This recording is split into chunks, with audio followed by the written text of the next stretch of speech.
साताऱ्यातील जिल्हा रुग्णालयात एक अशी घटना घडली आहे जी ऐकून तुम्हालाही धक्का बसेल। 27 वर्षीय काजल विकास खाकुर्डिया नावाच्या तरुण आईने एकाच वेळी 4 बाळांना जन्म दिला आहे। होय, चक्क 4, त्यात 3 मुली आणि 1 मुलगा आहे। पण खरी आश्चर्याची बाब म्हणजे या आईने अगदी 5 वर्षापूर्वी 3 जुळ्या बाळांना जन्म दिला होता। म्हणजे आज तिच्या आयुष्यात एकूण 7 चिमुकले आले आहेत। एका आईच्या आयुष्यात 7 बाळ असणं ही खरंच एक विलक्षण गोष्ट आहे। गुजरातमधील मूळ रहिवासी असलेले आणि सध्या सासवडमध्ये गवंडी म्हणून काम करणारे विकास खाकुर्डिया यांच्या घरात आता 7 बाळांचा गोड गोड हसण्याने आनंद दुमदुमणार आहे। ही डिलिव्हरी सोपी नव्हती। एकाच वेळी 4 बाळांचा जन्म हा खूपच अवघड प्रकार मानला जातो। मात्र सातारा जिल्हा रुग्णालयातील डॉक्टरांनी हे आव्हान मोठ्या चतुराईने पार पाडले।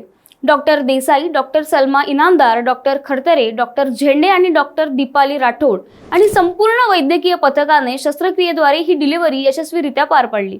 आई आणि सर्व बाळ सध्या ठणठणीत आहेत। या घटनेमुळे जिल्हा रुग्णालयात एक वेगळाच आनंद सोहळा पाहायला मिळाला। नातेवाईक, डॉक्टर आणि कर्मचारी सगळ्यांच्याच चेहऱ्यावर आनंद अश्रू होते। एका आईसाठी 7 लहानग्यांचं वरदान म्हणजेच आयुष्यातलं दुर्मिळ असं सुख। साताऱ्यात घडलेली ही घटना आज सर्वत्र चर्चेचा विषय ठरत आहे। अशाच महत्त्वपूर्ण व्हिडिओसाठी बघत रहा सत्य पे सत्ता, म्हणजेच थोडक्यात पण महत्त्वाचं।